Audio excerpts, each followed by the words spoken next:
Hey, Nathan, thank you so much for joining us today. I'm very excited to dig into your experiences within the industry with LuvBuds and what you guys are trying to accomplish.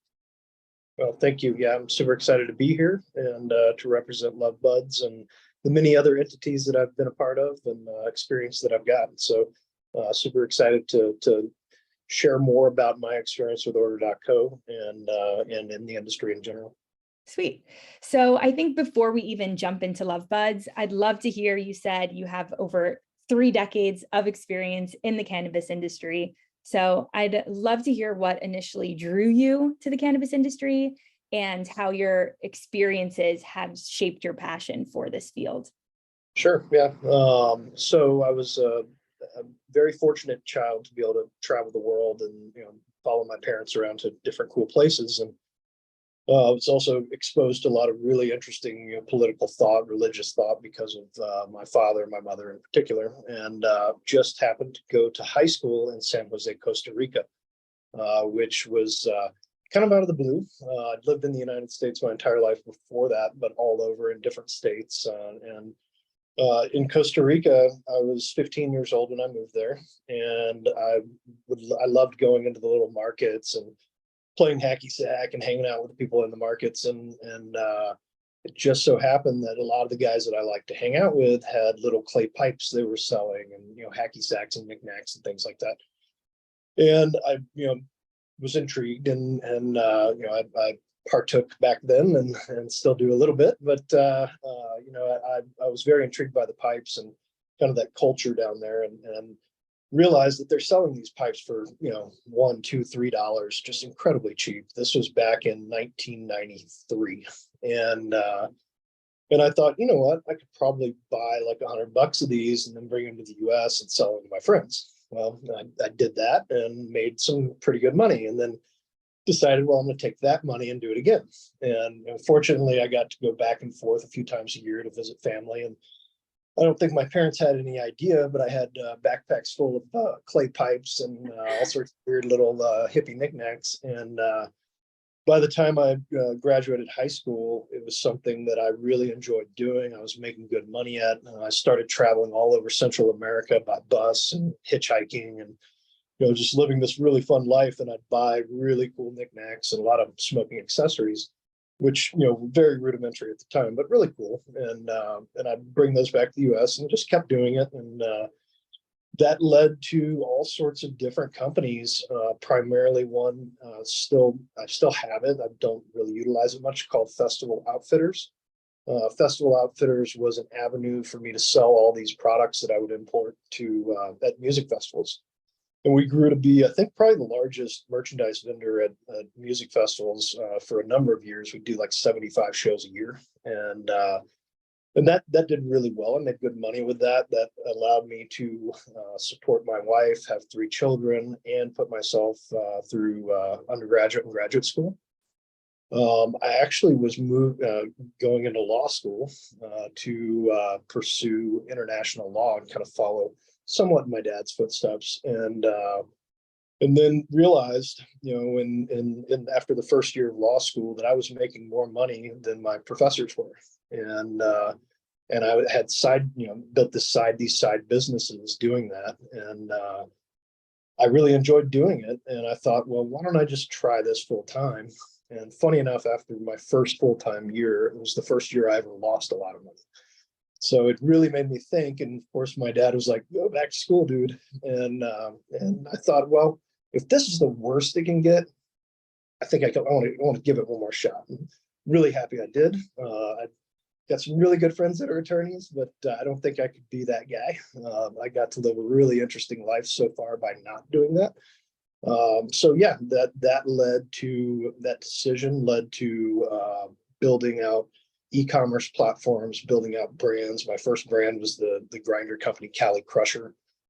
That's grown to be a big international brand. It's still successful. Still own that and have other people operating it. That led to starting Winship Trading, which then became Humble and Fume, which we took public on the Canadian stock market about 2 years ago. realized that my beard was turning gray, and I was getting old too fast, and decided I should step away from that. And stepped away from that, stepped off the board, and focused on other things. I'd started a credit card processing company for this industry years ago. Started focusing more on that. I've joined a couple of boards of different companies in the last couple of years, and then moved to Colorado, which was kind of one of my end goals. I went to sixth, seventh, and eighth grade up here, and it was kind of transformative in my life. Always wanted to come back, would come and visit. So my wife and I moved up here, and thought that I was semi-retired. This is about a year ago, and bought a house in the mountains. Started going hiking and skiing and living the life. And then Brett Harris, who founded LuvBuds, was selling Cali Crusher and processing with Greenbirdie, the merchant processing company that I'm the executive chairman of, large shareholder of. He called me down, and I thought, oh, this would be fun. Go have lunch with him, and he said, well, hey, I'm creating a parent company and some other entities that I'm going to start up in Puerto Rico for tax benefits.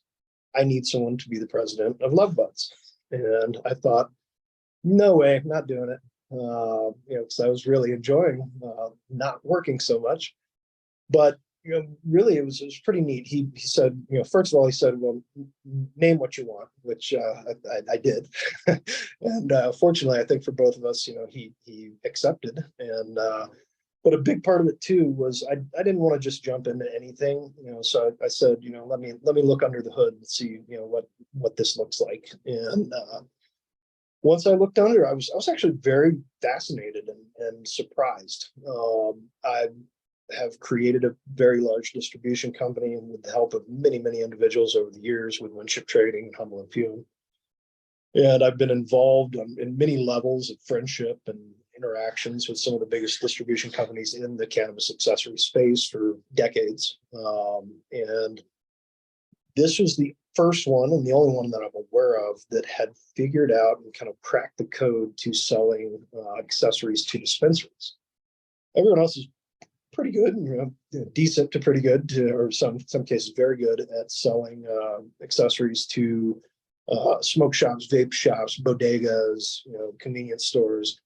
But no one I've ever been around has really figured out how to do it with dispensaries, and they had. And part of it was I'll probably end up answering a number of other questions in this process, but part of it was the founder, Brett Harris, before he started LuvBuds, and so this was probably 2014, was doing consulting and realized that there is a IRS code called 280E that basically prevents cannabis businesses from deducting expenses. And that led him to realize, like, well, what about accessories? So accessories could be this piece of a dispensary business where they could actually deduct that portion.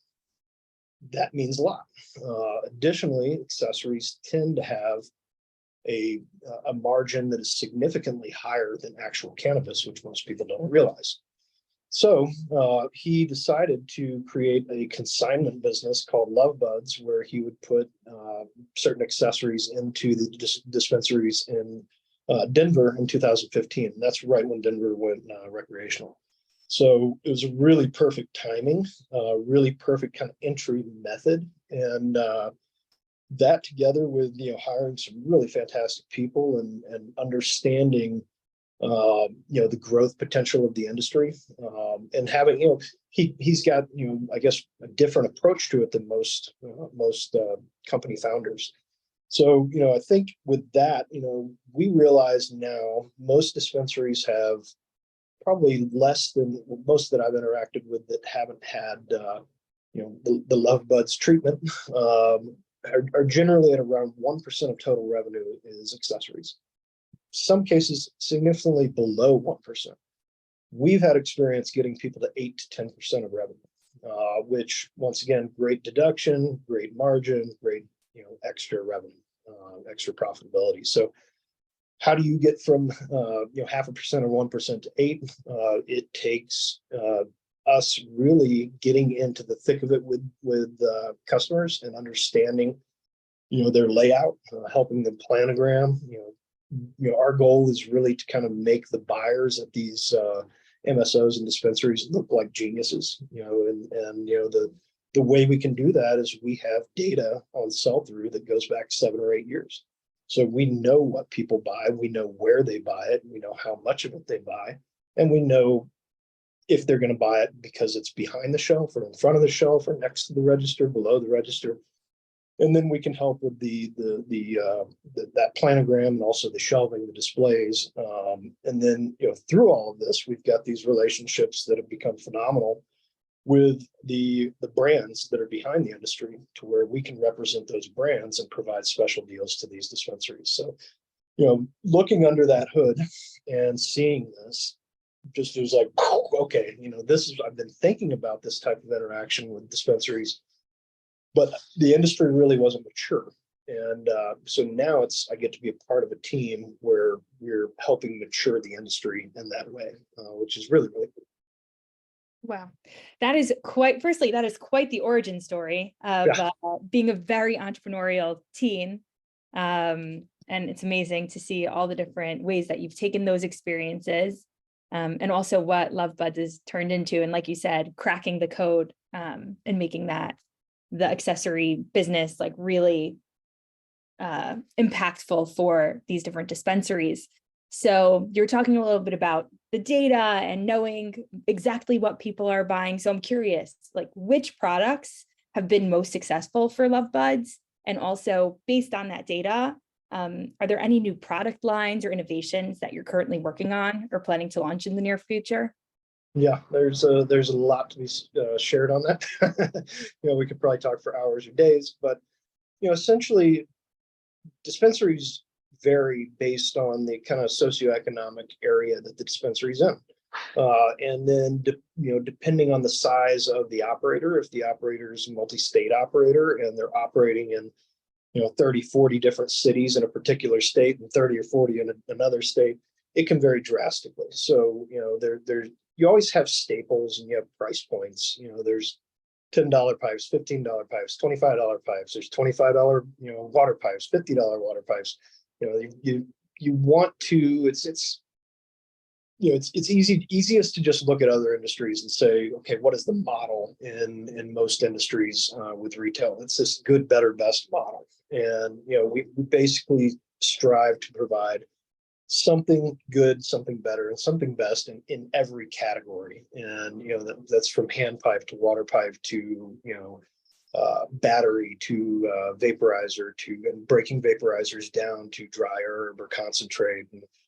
And then also understanding, like, if the audience is in a relatively, poor socioeconomic area, it's hard to push a $250 to $500 vaporizer. Much easier to push a $10 battery or a $50 vaporizer at the top. So really understanding the audience, and we've got a lot of data on that helps. And then, also trying to keep it fresh and exciting. There's, you always have the staples. You've got, like I said, the $5 pipe, the $10 pipe, the chillum, but keeping it exciting, and even within those categories, changing it up. We've got a fantastic deal that we negotiated recently with Turning Point Brands, which owns Zigzag, and we're debuting Zigzag in a way that it's never been debuted in the dispensary space before, which I think will gain them some significant market share and gain more margin for those dispensaries. So it's, building out relationships and exciting new things like that. We recently launched this year, since I've come on board, brought in a lot of relationships that I've had in the past. We've launched with Puffco. We've launched with Grav Labs. Now it just goes by Grav. We've launched with PAX. We've launched with numerous brands that LuvBuds was not carrying in the past. We've got a very exciting brand that we're about to launch with called Revelry. Revelry does small proof bags, and they do very kind of much higher fashion than most small proof bags that are out there, and that opens up another kind of income stream for us, because we don't currently, that's a product line we don't currently carry. So, moving into more things like that, we know for a fact, based on our interactions with some of the biggest MSOs, that they're already carrying or want to carry those products. Our relationships with about 8 out of the 10 biggest MSOs, now they're coming to us saying, hey, we don't want to buy this direct anymore. We want to get it from you, so we just get everything from you. And so now we're actually picking up products that we wouldn't have picked up before, and they've turned out to work out really well in other dispensaries and other outlets as well. So it's a very diverse question, but there's a lot to it. Definitely sounds like there's a lot to it. And so you were talking quite a bit about this idea of really building out relationships. So I'd love to hear a little bit about how you first came to learn about order.co and what made you interested in pursuing that relationship. Yeah, it was one of our team members that brought it to me, and I just did a little bit of digging, and I think we set up a couple like initial calls to kind of get to know one another, and working with other kind of similar third parties in the industry. We're pretty familiar with kind of the standards and the expectations and how things work. What seemed very unique with order.co is it just seemed like there was a very high level of sophistication. Things were thought out very, very well. And for us in particular, with the insane growth that we're experiencing right now, which I'm grateful for, because not many people are experiencing insane growth in these economic times. But with where we're at, I mean, you can't organically grow at 60% plus year over year. I mean, that's just not realistic. So, having we have terms with most of our vendors, and we're always trying to renegotiate for better terms. But having customers that expect the same, to maintain that type of growth, it's really hard to give out net 30s to everybody and net 60s to some. And that was incredibly enticing for me, meeting with the order.co folks for the first few times. That was the biggest thing in the back of my mind, was like, all right, this might give us a little cash flow breathing room to be able to maintain this type of growth without having to throw more cash or fuel on the fire. So the idea was, let's see if we can negotiate something with you guys that made sense. And then when we started diving into that, the cost structure is very reasonable. The people that we've interacted with, I'm even connecting with them on LinkedIn and just talking about other things, even just because it's like they're incredibly intelligent people and fun to be around, and it's been a really good interaction from on our side, from like the selling point of view. It looks like it's going to be a fantastic relationship. As we look to move into more avenues for growth, you guys have a lot of understanding of sales and trends in those areas. As you guys look to be more successful in smoke shop accessories, we've got that data as well. We also have those relationships, and that it makes sense for us to bring some of our really big MSO relationships to you guys for multiple reasons. One, they get access to ordering everything else through you, the GL codes and all. But I mean, they also get a access to our catalog still. And maybe if they have a net 30 with us right now, they can go to a net 60 with you, and that's huge and beneficial to them and us. So on that side of it, it's played out really, really well. Recently, we just joined the other side of it, where now we're purchasing for all of our business needs, and I love it. It's in our operations. VP of operations was ecstatic. Big smiles and high fives, because it streamlines everything for us. We can have each department order for their department. Then you could have mid-level management filling, dropping things into a cart, and then you have your departmental VP approving it, and then it goes all the way up to your CFO, and your CFO says, okay, well, check or no. And if he says check, all these orders go out, everybody gets their product, everything's on one invoice, everything's item coded, bada boom, bada bing, beautiful. So obviously what you guys have built is very powerful. And, I think we first realized it on the selling side and are now realizing it on the buying side. So yeah, great match. That's awesome to hear. You guys really are a very interesting partner because, like you said, you started on the seller side. We're offering net terms as a service that way you're bringing your customers, they're purchasing through our platform, so they're able to access those net terms. And then, like you said, hey, maybe something's here for us to actually go ahead and make those purchases through the platform as well.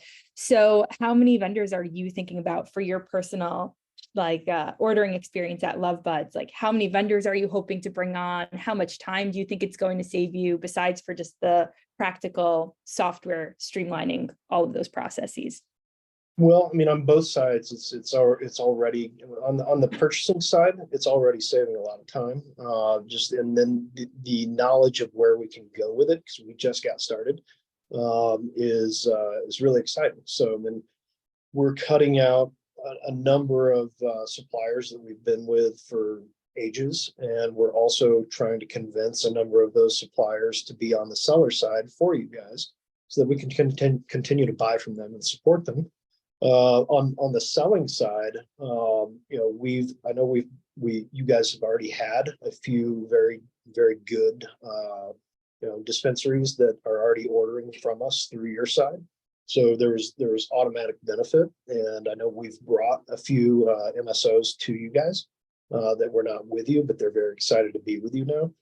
And we have a very substantial list of companies that we still want to bring to you. But just like anything else, we wanted to kind of give it a little time and make sure the experience was right and the partnership was right.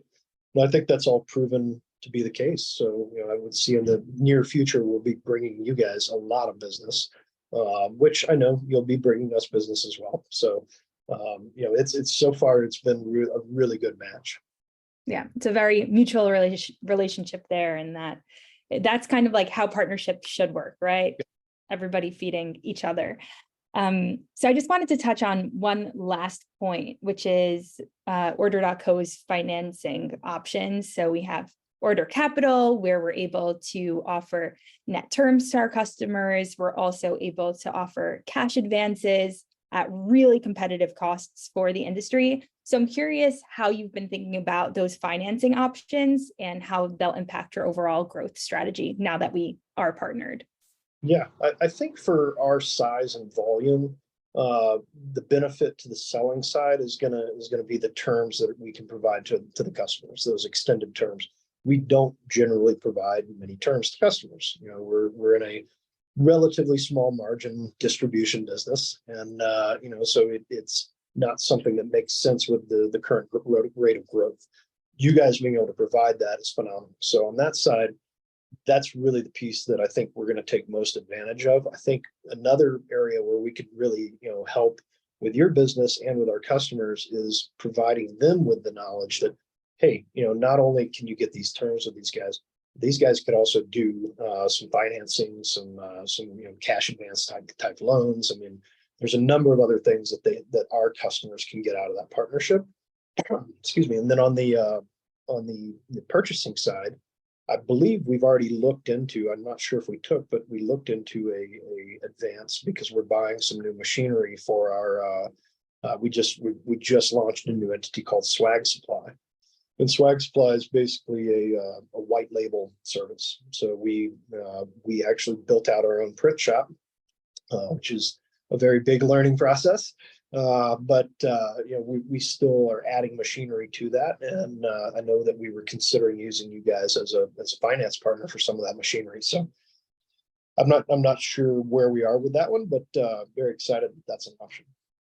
Yeah, that's awesome. We've definitely been hearing a lot of machinery coming through when people are thinking about the cash advance. We had another cannabis customer that was using it for flower filling machinery, which is not cheap. So to be able to provide them with that financing was pretty huge. Well, Nathan, thank you so much for taking the time to speak with us, to talk about your experiences, the amazing things that you guys are doing at LuvBuds, how you're helping all the different dispensaries access that financing through our partnership. So thank you again for your time and for sharing your story with us. 100%. It was super fun.